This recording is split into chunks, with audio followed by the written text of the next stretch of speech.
La OCDE hace una medición antes de la intervención de los impuestos y las transferencias y después. Lo que se observa ahí es que las intervenciones del Estado con impuestos y transferencias antes terminan consolidando una mejor distribución del ingreso después. O sea, lo que quiero decir con esto es que sirve hacer política tributaria para redistribuir el ingreso. La presión impositiva es más baja que en el promedio de la OCDE, es más baja que en Uruguay y en Brasil, o sea, no es cierto que la presión impositiva sea alta, pero lo cierto es que eso opera en la conciencia, en la subjetividad de la gente y hace que se deslegitime el cobro de los impuestos, y que se legitime la evasión impositiva. Incluso el expresidente Macri hizo declaraciones diciendo que en este país la única manera de hacer plata era evadiendo impuestos. A mí me parece que un discurso de un expresidente en esa línea es muy peligroso porque socava las bases de legitimidad del Estado. Vamos a recuperar esta evasión porque tenemos que reparar una injusticia fiscal de una magnitud como esta, que estamos hablando de 6.000, 7.000 millones de pesos, en un contexto tan difícil para la gente. Nosotros tenemos que hacer lo que hay que hacer, y lo que el gobernador nos pidió en la provincia de Buenos Aires es que generemos recursos, empezando a controlar a los que más tienen para reparar esas injusticias fiscales y preparar el terreno para que en algún momento estemos en condiciones de dar una discusión profunda sobre la estructura tributaria.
Bueno, se ha llenado el estudio. Sí, menos mal que viniste, señor Cornejo, a ver si este chico baja un poco el... Ah, Cornejo se vino para hacerme la contra a mí con la camiseta esa horrible. Pero sí. El griterío del que ha sido protagonista esta mañana. ¿Qué pasó? Empezó a la mañana gritando con el tono Yo estoy muy demasiado arriba de elevado, Cornejo. demasiado Estoy muy elevado, arriba. demasiado elevado. Quizás está bajo la influencia de una... Sí, para mí ¿sustancia? vino drogado. Uf, No, para nada. terrible, Agustina. Para nada. Yo jamás. La acusación es gravísima. Bueno, como decíamos, se ha llenado el estudio de gente. Está acá el señor José Cornejo, que vino disfrazado no sé de qué, de pitufo, no sé, una cosa medio extraña. No. Convoco la audiencia de este canal No, por favor. a ver si vamos a apoyar o no a los... No hagas papelones. hermanos, compatriotas. No. Pero está bien que la milites. Los militos. Milito Milito hasta el el uruguayo. final, milites Pero- la que te metiste la otra vez. Le voy a decir la verdad, yo no quería quererlos tantos a los uruguayos, porque viste que la gente que habla bien de Uruguay es como, qué bien Uruguay, qué desastre Argentina. Entonces, yo fui víctima por la negativa, por una psicología negativa de la derecha. Pero luego descubrí que no, salí del closet y los amo a los uruguayos. Me encanta. Qué desastre. Me encanta que hayas salido del closet. Y estamos acá también con el director ejecutivo de ARBA, Cristian Girard. ¿Cómo estás, Cristian? Bueno, hola, buen día. Hola, Cristian, ¿cómo están? estás? Gracias por venir, Un gusto, Cristian. gracias por invitarme, por supuesto. Vamos a estar hablando un poco de la economía de la provincia de Buenos Aires. ¿Querés arrancar vos, Sí, Cornejo?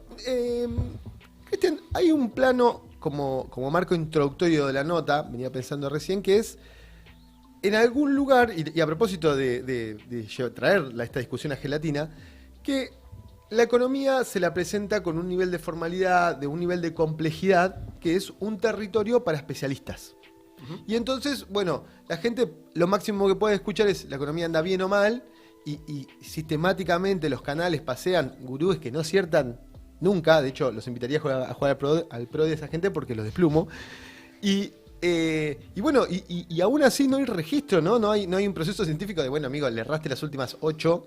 Caballo, por ejemplo, vuelve a aparecer. ¿Por qué se parece? Digo, uno también podría pensar que la economía tiene algo de ciencia social. ¿Por qué se convierte en algo por ahí o se presenta algo tan elevado en la economía? Bueno, qué preguntita. Para empezar a pelotear. Sí, no, claramente la economía es una disciplina social, es una ciencia social, pero con mucha fuerza a partir de la década del 70 viene creciendo una posición dentro de la disciplina que es la que alimenta las ideas neoliberales, digamos, ¿no? Habíamos pasado de la Segunda Guerra Mundial a la década del 70 un proceso de crecimiento de los estados de bienestar, de planificación del estado del desarrollo, de reducción de la desigualdad, de reducción del desempleo, unas economías funcionando, digamos, con una agenda. El estado musculoso. Y una agenda económica, porque para mí esta es la clave, ¿no? Cómo se arma, cómo se construye la agenda de lo que importa en la economía. Una agenda económica que tenía que ver con resolver problemas de la gente. Básicamente, que no haya desocupación, tener salarios que permitan un cierto estándar de vida, asegurar el acceso a ciertas cuestiones esenciales para la vida, como la salud, la educación, la vivienda, y luego, sobre eso, pensar estratégicamente cómo impulsar el crecimiento económico, a partir de intervenciones del Estado, destinando y orientando los recursos a sectores estratégicos, fundamentalmente de la industria, que es lo que tracciona el crecimiento de la posguerra hasta la década del 70, que es la mejor etapa de la historia del capitalismo, no casualmente. Decís industria en sentido de no servicios, por ejemplo. Claro, industria manufacturera. Producir cosas. Fierro. Producir cosas. Máquinas, autos, todo el apoyo metalmecánico para el desarrollo de la tecnificación del agro, además de la producción de bienes, ¿no? Digamos. Claro. Pero fundamentalmente el foco ahí que es un sector que tracciona muchísimo, tiene un multiplicador, decimos en economía, un multiplicador muy grande. Cuando vos invertís en la industria, eso genera muchos empleos. En general son salarios que remuneran bien el trabajo porque la productividad es alta. Bueno, lo contó Cristina en el acto de WOM. Claro, bueno, ahí está. Mirá, eso fomenta también la actividad sindical, la organización de los trabajadores, que les permite luchar para mejorar sus condiciones de trabajo. Y eso hace que los salarios sean altos. El desempleo bajo también va en ese mismo sentido. Es decir, bueno, si no hay desocupación, tienen que pagar un poquito más las empresas para tener la mejor mano de obra. Los trabajadores tienen más fuerza. Exacto. Entonces, en la década del 70 se produce un quiebre. Hay claramente un movimiento defensivo de sectores muy concentrados del poder económico a nivel global, sobre todo en Estados Unidos.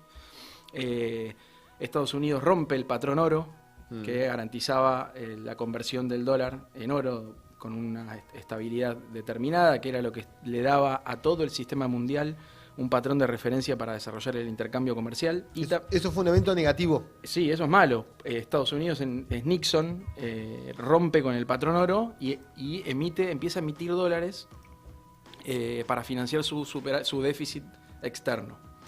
Esos dólares, sobre todo con la crisis del petróleo, terminan en el Medio Oriente acumulados y se invierten en la plaza europea en lo que se conocen como los petrodólares, ¿no? Vuelve a Europa vía las bolsas. Exacto. Y de ahí empieza un proceso de endeudamiento de los países periféricos. Porque prestan esa plata a los países periféricos. Exactamente. Hay un excedente de dólares en la economía global. ¿Y cómo haces para endeudar a las economías latinoamericanas? Bueno, la suba del precio del petróleo es un factor que explica eso porque empezás a tener déficit comercial porque tenés que importar energía, pero aparecen también los procesos dictatoriales, las dictaduras, la intervención con dictaduras, no solo en América Latina, hubo también en el sudeste asiático, intervención de la CIA en varios golpes de Estado, que implementan planes económicos con una raíz de pensamiento completamente opuesta al pensamiento keynesiano, digamos, que le daba el clima de época a la segunda posguerra, con claramente un Estado interviniendo y planificando la economía y regulando. Entonces aparecen estos economistas, los gurúes del libre mercado, que rescatan a un pensador económico que resistió fuertemente ese proceso, que fue Hayek, fundador de la Sociedad de Montpellerin, que es una secta de ultraliberales que se juntan en Suiza. ¿Sigue existiendo eso? Sigue existiendo. ¿Conociste gente de esa? No conozco, no tuve la desgracia, diría, más bien, ¿no? Pero discípulo de Hayek, que es Friedman, Milton Friedman, que es el padre del monetarismo, con una corriente económica con mucha fuerza, los dos reivindicados hoy por economistas ultraliberales en Argentina y no tanto, ¿no? También de la derecha. Los magios de la ortodoxia, los magios neoliberales. Exacto. Y imponen estas ideas de hay que desregular, hay que liberalizar la economía con plena libertad de movimiento del capital, fundamentalmente, explotar el potencial de crecimiento de la economía. Y eso tiene una pata muy fuerte de liberalización financiera, para que los capitales entren y salgan capitales financieros que buscan especulativamente obtener ganancias de corto plazo, entren y salgan sin restricciones de los países. Y eso hace muy vulnerables a las economías que dependen de los dólares para financiar su proceso de desarrollo. Con el precio del petróleo muy alto, con la liberalización financiera y con estados que hacen un ajuste en una dirección muy clara, que es reducir impuestos a las grandes corporaciones y a los sectores de mayor capacidad contributiva, es decir, a los ricos y a las grandes empresas, supuestamente porque de esa manera vos ibas a favorecer el proceso de inversión, porque si el que ganó Va a y reinvertir el mercado lo premia, Obvio. vos lo tenés que dejar seguir creciendo, porque la meritocracia que supuestamente organiza esta sociedad, Y eso aparte, dice... viste cómo son los ricos, si ganan mucho, seguramente lo devuelven a la sociedad. Claro, por supuesto, son muy caritativos. Pero qué hay que pasó? ayudarlos un poquito. Un poco más. Sí. Entonces, eso le quita una fuente de ingresos al Estado. Y recordá que veníamos de un estado de bienestar con una participación muy activa del Estado en garantizar el acceso a servicios esenciales como la salud, la educación y la vivienda. Claro, mucho gasto, mucha Entonces es un responsabilidad. gasto muy rígido que no podés financiar con tu fuente genuina de recaudación, que eran los impuestos a los ricos y a las grandes empresas. ¿Y cómo se resuelve eso? Bueno, tenés dos caminos. O haces el ajuste brutal del gasto, y eso genera muchos problemas de gobernabilidad, o tomás deuda externa. Y ese es el proceso de endeudamiento externo de las economías latinoamericanas. De la Argentina no es excepción a eso. Durante el proceso de las dictaduras del Plan Cóndor en la región.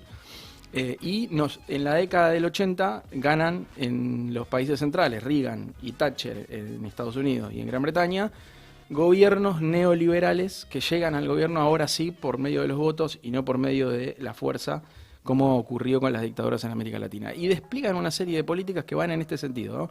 La mundialización, la globalización se vende como plena libertad de movimiento del capital, tanto a las empresas para invertir, entrar y salir, como el capital financiero, y mucho endeudamiento externo con dólares que circulan sin contrapartida, como era el patrón oro Claro. en su momento, y financian un déficit externo de Estados Unidos tremendo, porque Estados Unidos desplaza su industria al sudeste asiático, porque Claro. es más barato producir allá, y importa esos bienes que producen en China para que sus trabajadores sostengan el nivel de vida, los alimenta con endeudamiento, y es la idea esta que tenemos de, bueno, pero los yanquis no son dueños de su casa, no son dueños de sus autos, viven endeudados toda la vida.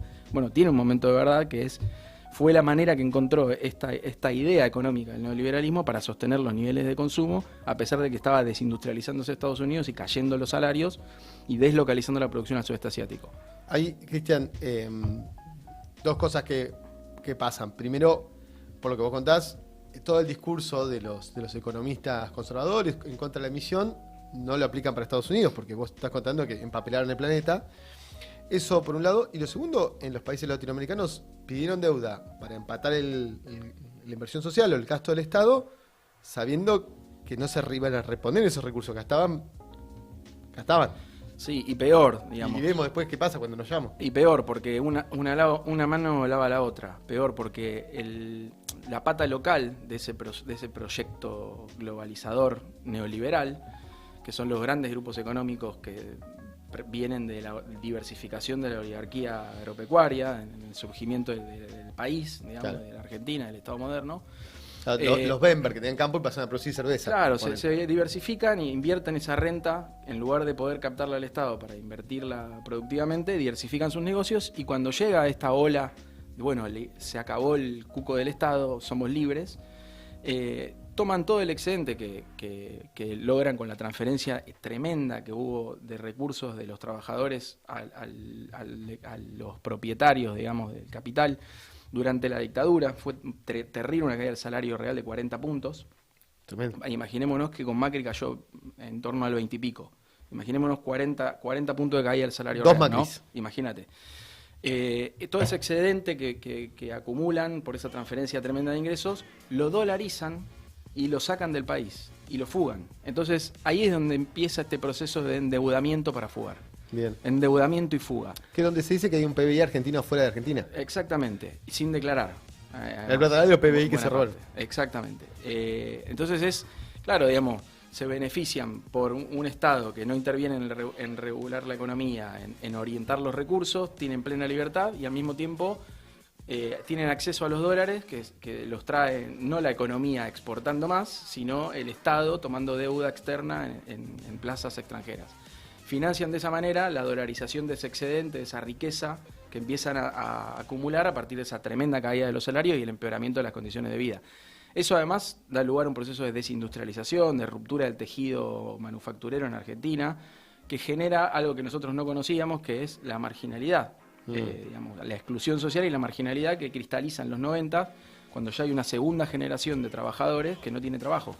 Los hijos de los laburantes que perdieron el puesto de trabajo en los 70s o que en los 80 no llegaron a ser obreros en una fábrica, bueno, conocen que su padre que no trabaja fue un trabajador, pero ya no lo es, no tiene capacidades productivas y él mismo empieza a perder la posibilidad de tener un oficio y formarse. Claro, no se refleja como trabajador. Exactamente, y eso es, esos son los redondos, digamos, ¿no? Esa es la cultura. ¿Sos ricotero, Cristian? Recontra, sí. ¿Y ibas a verlos? Sí, sobre todo al indio y a los fundamentalistas, ¿Y ¿no? cuándo? A los redondos. No llegaste. Y cuando ibas a ver al indio, o sea que ya habías estudiado, con lo cual ibas a verlo y un poco tenías el mapa que contaste en la cabeza yendo a recital. Totalmente, sí, flasheo, o sea, interpretación de letra de los redondos, flasheando, ¿no? Claro, Obviamente. claro. Esto pero Montpellier, Nike es la cultura. Montpellier puro. Nike es la cultura.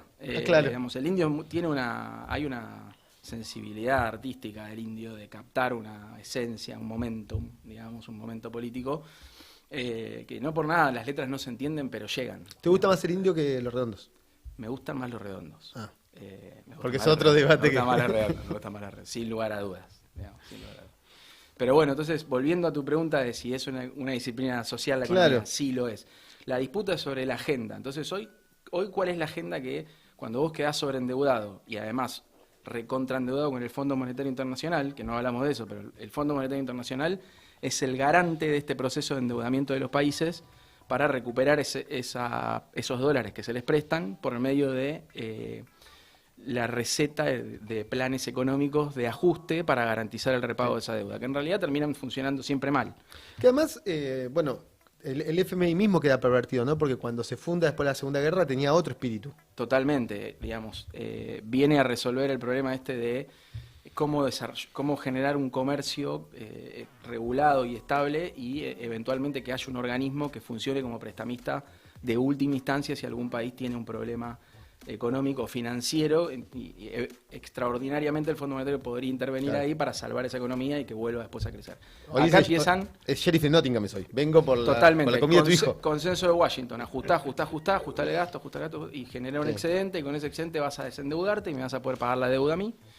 Y recetan, digamos, la receta médica es el plan de ajuste típico del Consenso de Washington, que te supercondiciona. ¿Y cuál es el correlato? Y con esto cierro. Es que te impone una agenda que no es la agenda de la gente. Claro. Y yo creo que ahí es donde empiezan a divorciarse los economistas de los problemas económicos que importan, que es que la gente no llega a fin de mes, que no te alcanza con un laburo para no ser pobre. Y además te piden el ajuste sobre el gobierno que quiere distribuir y nunca te piden el ajuste. De hecho, le prestan a los gobiernos que son los que tendrían el discurso de la ortodoxia. Entonces, además es súper cadeta. Totalmente, claro. Cuando gobierna el peronismo, Me devolvés. sucio, feo, malo, riesgo país por las nubes, Sí. no te voy a prestar para que tengas un puente y hagas la tarea con un poco más de tiempo. Para que inviertas en Es, maquinaria. ya ahora no te creo porque vos sos sucio, feo, malo, le querés dar a los trabajadores y no querés sacrificarte, que es lo que vos tenés que hacer para devolver esta deuda que tenés, el sacrificio, ¿viste? Siempre el sacrificio es para la gente, Claro. siempre el sacrificio es para los países periféricos, bueno, y el problema, yo creo, lo más grave que nos pasa hoy, además de eso, es que la economía mundial está en crisis desde el año 2009, con la caída en Estados Unidos de Lehman Brothers, Otra cosa que crisis de las Cristina hipotecas. subraya mucho. Exacto. Y en un contexto de crisis global, una crisis que es más, probablemente sea peor que la crisis del 30, y que todavía no está resuelta esa crisis, Ok. y que puede convertirse en una gran depresión, como fue la de la década del 30. Fíjense ahora lo que está pasando en Estados Unidos con la tasa de interés, digamos, empieza a haber turbulencia financiera a nivel global. Y en ese contexto nosotros fingimos demencia, ¿no? Los economistas de la derecha argentina fingen demencia. Como hay que hacer lo que dice el Fondo Monetario, porque la economía es 2 más 2, 4, y hay restricciones y vos no podés salir. Pero mirá que ellos- ahí estamos yendo. Está yendo mal también. Vamos a la luz, pero esa luz es el sol y nos vamos a quemar. Claro. Si nos vamos derechito al precipicio. Entonces, también nosotros tenemos que tener la capacidad de desarrollar una agenda propia que tenga que ver con la gente, pero también que tenga que ver con el desarrollo nacional. Bien, y pasando de lo global a la provincia, porque uno se engancha con estas discusiones y después, viste, te quedas sin tiempo. No quería escapar esto, Cristian, el desafío histórico de la provincia de Buenos Aires, el gobernador Axel Kicillof lo insiste todo el tiempo, que tenemos una provincia rica pero un gobierno pobre. A todas estas particularidades se suman las necesidades de una provincia que tiene, ahora van a estar los números, pero 17, 18 millones de habitantes, y una recaudación que tiene varias inequidades. Una que es también de orden geográfico, porque proporcionalmente en relación a lo que la provincia produce, recauda mucho menos porque se redistribuye a otras provincias, como quedó en su momento con la reforma constitucional y el Pacto de Olivos y todo ese esquema. Ahora, otra característica que también tiene la provincia es que la provincia tampoco puede emitir dinero porque, salvo en la crisis 2001, que es la época del Patacón, la gente que ve esto seguramente estamos hablando casi de arqueología, pero no tiene esa capacidad. Entonces, ¿cómo transita la provincia esta situación de crisis económica global, de crisis económica también en Argentina, porque vamos siempre ahí de furgón de cola, y además con los recursos que cuenta la provincia que son limitados? Hasta legalmente está trabada la provincia. Sí, y con el agravante de que durante el gobierno de Vidal, la provincia de Buenos Aires funcionó como una rueda de endeudamiento externo del país y le trajo dólares a Macri, digamos, para bancar la bicicleta financiera y la fuga, y quedó sobreendeudada. Entonces ahí, con la asunción de Axel como gobernador, hizo un trabajo muy fuerte con Pablo López, el ministro de Hacienda, de reestructuración de esa deuda, que nos permitió resolver ese problema, que no era menor. El 20% de los recursos netos, de los ingresos netos de la provincia en el año 2019 se destinaron a servicios de deuda. Cuando asumió Vidal era el 9%. Axel le aplicó una quita fuerte, ¿no? Le dijo, muchachos. Sí, la reestructuración fue mejorar los plazos y bajar la tasa que paga esa deuda, básicamente. Pero volviendo al punto, y también en conexión con todo lo que hablamos antes, esto viene de allá. Viene de la década del 70, el régimen de coparticipación federal. ¿Qué hacemos? Hay impuestos. Es anterior a la reforma constitucional. La reforma constitucional impone la necesidad de rediscutir el régimen de coparticipación federal, que todavía eso no está. Determina que hay que sancionar una nueva ley de coparticipación federal que todavía no está aprobada. Y muy difícilmente se apruebe. 18 años después tiene que haber unanimidad. Pero ¿de dónde viene? De la idea de, hay impuestos que se recaudan por las provincias, van a una bolsa y esa bolsa redistribuye, ¿sí? Y eso es la coparticipación. ¿Con qué criterio? Bueno, ¿qué se pensó? Démosle a los que más necesitan para que equiparen el desarrollo con las provincias más desarrolladas. ¿Cuál era la provincia más desarrollada en ese entonces? La provincia de Buenos Aires. Entonces, eso cambió muchísimo con el proceso que hablamos de desindustrialización, de retiro del Estado, la exclusión social, la marginalidad, y hoy lo que es la realidad del conurbano en la provincia de Buenos Aires, donde hay bolsones de pobreza, como se suele decir, que es básicamente una parte de la clase trabajadora que fue degradándose producto de esas políticas en sus capacidades y que es muy difícil incluirla en un esquema productivo después de esos 30 años de políticas de choque contra los sectores populares y de destrucción del tejido productivo. Y entonces la provincia de Buenos Aires hoy, si comparás con los 70, no está en condiciones de darle a otras provincias, está en condiciones de recibir. Claro. Sin embargo, la provincia recauda el 37% de los recursos que van a esa bolsa y recibe el 22%. Claro. Se tiene un residuo en contra. Eso es un tema fundamental. Hoy los desequilibrios geográficos que hay en el país indican que la provincia de Buenos Aires no es la más desarrollada y es probablemente donde más aguda sea la pobreza y los problemas de necesidades básicas insatisfechas. Y en contraste tenés una avenida en el medio, una autopista en el medio, la ciudad de Buenos Aires, que es súper rica, se ve beneficiada por ese sistema. Te hacen política diciendo, miren cómo gobernamos nosotros, miren cómo gobiernan estos, porque esa tensión política existe. ¿Eso tiene alguna salida, Cristian? Digamos, la coparticipación, ¿en algún momento hay un camino, un mapa para transitar? Mirá, requiere una solución unánime, ese es el problema. Porque ¿qué provincia va a estar dispuesta a ceder recursos? Nadie. ¿No? Tenemos un problema. Ese régimen se modificó en la década del 80, en el 87, el radicalismo hizo una modificación que alteró un poco en favor, digamos, de la provincia de Buenos Aires la situación, punto más. pero no resolvió. Se creó el Fondo del Conurbano Bonaerense, el famoso fondo en los reparación 90, sí. Después Macri hizo una reforma de todo el esquema impositivo y le quitó el fondo. Fortaleció la capital. Sí, le dio un punto más. Que fue el de la policía, ¿no? El que se discutió en Claro. torno al... Exactamente. Que ahora lo retrotrajo Alberto y está a decisión de la Corte Suprema. Lugar, bueno, que no visitante. estaría siendo muy esperanzador. Partido chivo. No estaría siendo muy esperanzador estar en manos de la Corte Suprema para que resuelva este tema, ¿no? Pero bueno, claramente hay un centralismo político en la ciudad, en la capital federal, que es territorio bonaerense, cedido. Además, cedido para que funcione la capital federal ahí, es digamos una intendencia, sería un municipio, un jefe de gobierno. ¿Vos sos porteño, Cristian? Yo nací en San Martín. Ah, muy bonaerense. Sí. Full bonaerense. Bonaerense. No soy de Chaca, igual, soy de San Lorenzo. Bien, Cuervo. Pero bueno, digamos, sí, vos tenés ahí esto que vos dijiste, un gobierno rico en la ciudad más rica del país y un gobierno pobre en la provincia donde más aguda es la desigualdad. Si uno mira el que más abajo está y el que más arriba está. Yo creo que debe ser la provincia más desigual. Claro, y el contraste muy pegado. Y tiene un gobierno pobre porque entrega muchísimos más recursos de los que recibe. Y sobre la presión tributaria intraprovincia de Buenos Aires, hay sectores, porque en su momento Scioli me acuerdo que había intentado algún movimiento, creo que sobre los campos, una revaluación ahí de las propiedades. Sobre la intraprovincia de Buenos Aires, ¿hay sectores que tienen mayor capacidad contributiva que no estén pagando? A ver, ¿Cuánto sí, se puede empujar ahí? Sí, Vidal hizo con Macri una reforma fuerte en la firma del consenso fiscal, donde se le redujo ingresos brutos al campo y a las industrias digamos, más vinculadas a la materia prima, digamos, pero también en la industria manufacturera, digamos, a los productores primarios y a la industria manufacturera. Y se subió la presión impositiva al final sobre los servicios y el comercio. Eso tiene un sentido porque ingresos brutos es un impuesto sobre las ventas que como se va pasando en los eslabones, se supone que lo que empieza ahí con la materia prima y se industrializa, se le agrega valor, se produce un bien y termina en una góndola, en un comercio.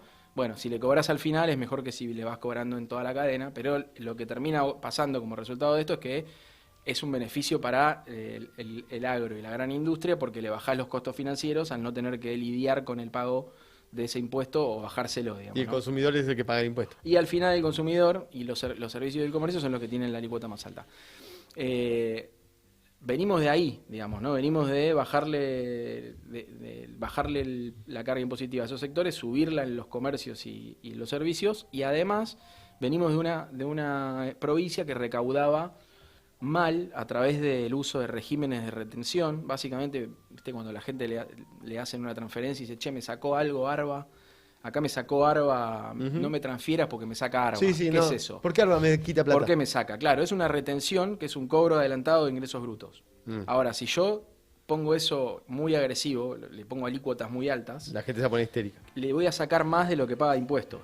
Estás cobrando de más. Entonces, cuando termina el mes, vos me decís, che, tenía que pagar 100 y me sacaste 120, me debes 20. Y la provincia te dice, trastorno administrativo. pito catalán, dice, bueno, dale, empezá el trámite que en 5 o 6 años te lo devuelvo. Claro. ¿No? Bueno.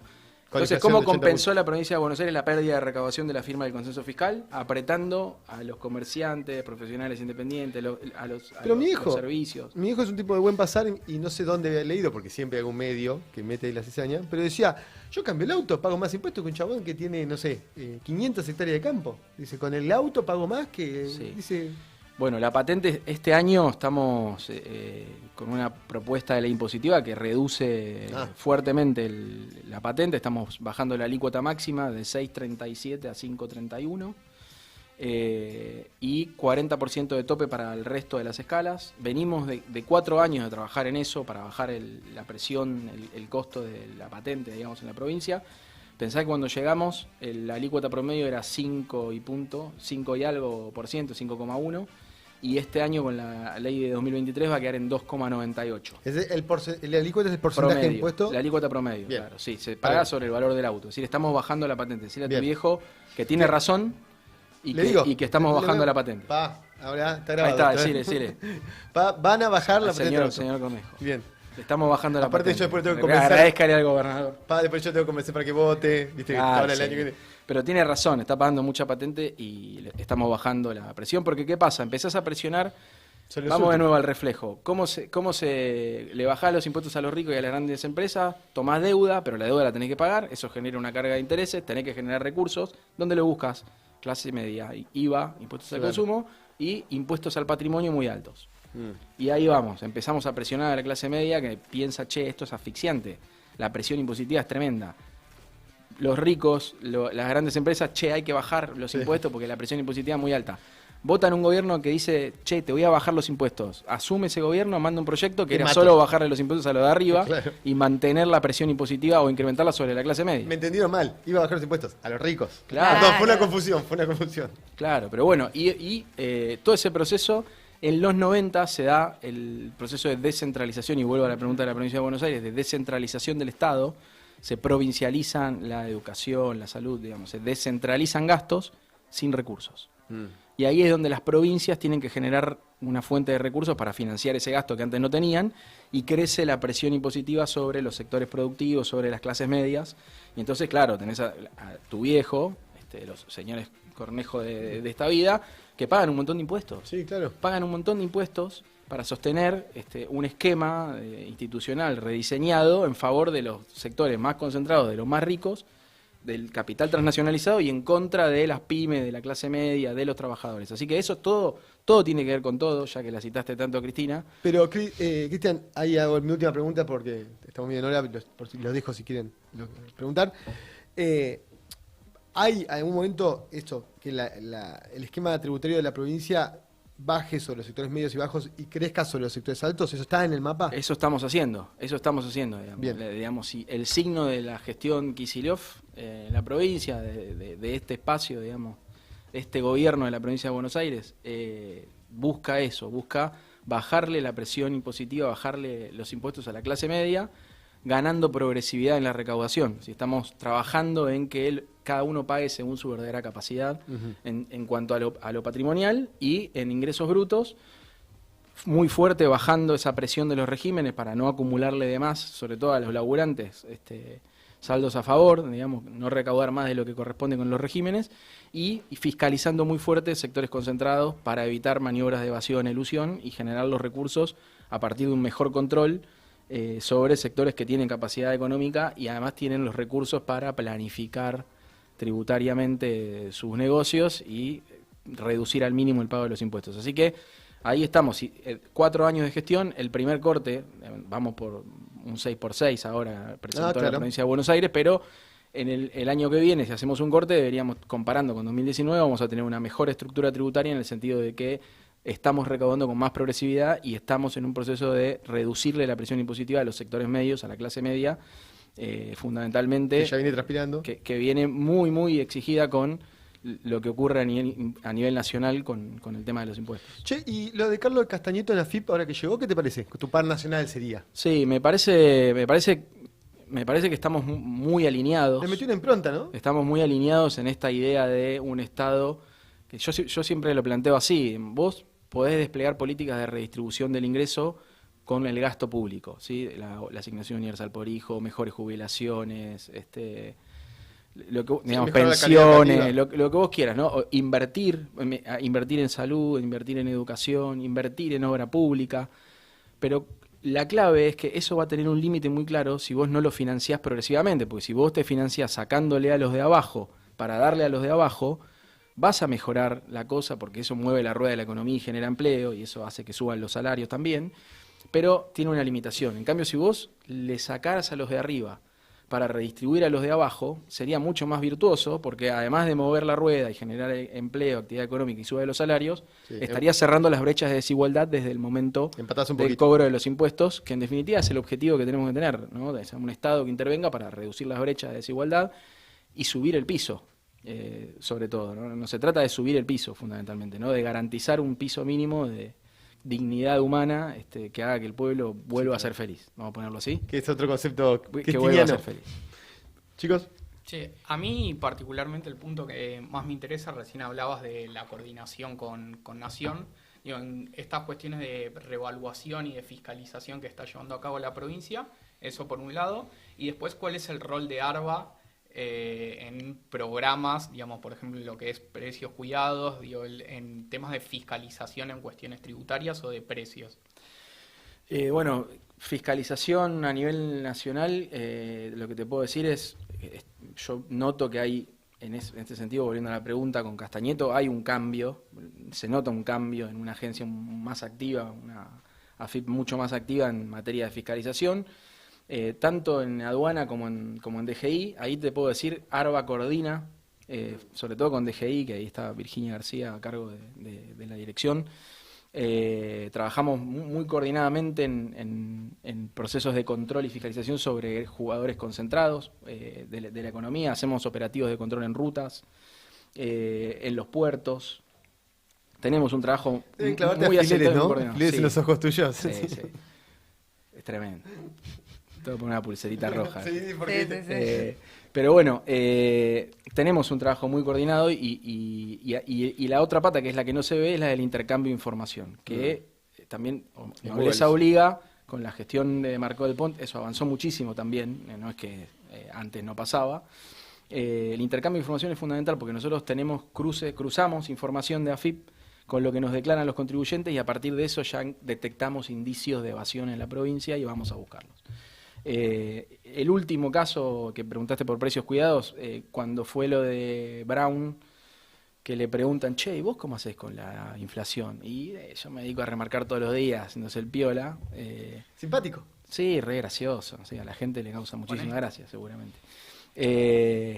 Bueno, de ahí la ladrónima le decían ahí. Debe ser unos primeros casos videos que circulan. Que los empresarios se hacen cargo de la inflación una vez que los empresarios dicen, sí, somos nosotros. Fuimos nosotros, sí, acá estamos. Bueno, pero ahí en ese contexto, con la Subsecretaría de Comercio de la provincia, ¿no? Depende del ministro de Producción, Augusto Costa, decidimos coordinar con la Secretaría de Comercio de Nación y hacer un operativo de control sobre supermercados. Y ARBA dio un paso más y abrió procesos de fiscalización en toda la cadena, ¿no? Llegando a los productores de consumo masivo. Claro, porque yo te decía, no, bueno, pero a mí me lo mandan así. Sí, entonces hicimos controles de ruta, a ver, digamos, si iba todo declarado, todo en regla, si se cumplía con precios cuidados en las góndolas, y abrimos la fiscalización a estos grandes jugadores. ¿Qué encontramos? Y esto es ahora reciente. En el año 2017 la provincia de Buenos Aires, para formalizar la actividad económica en la cadena cárnica, ataca las carnicerías, el problema de la evasión en las carnicerías, con una idea revolucionaria que es bajarle ingresos brutos a las carnicerías para que de esa manera sea menos costoso cumplir y empiecen a facturar. Y le baja de 5% a 2,5% ingresos brutos. ¿Qué pasa? Los grandes supermercados dicen, che, hay una actividad nueva que es para carnicerías que es 2,5%. Empiezan a declarar la venta de carne desde el año 2018 como si fueran carnicerías y pagan en lugar de 5% 2,5%. ¿A la gente le bajó la carne en la góndola? No. Cero. Y Coto se vendía como una pequeña carnicería de mataderos. Exacto, eso es lo que estamos discutiendo hoy. Estamos hablando de 6.000 millones de pesos evadidos, 2018, 2019, 2020, 2021.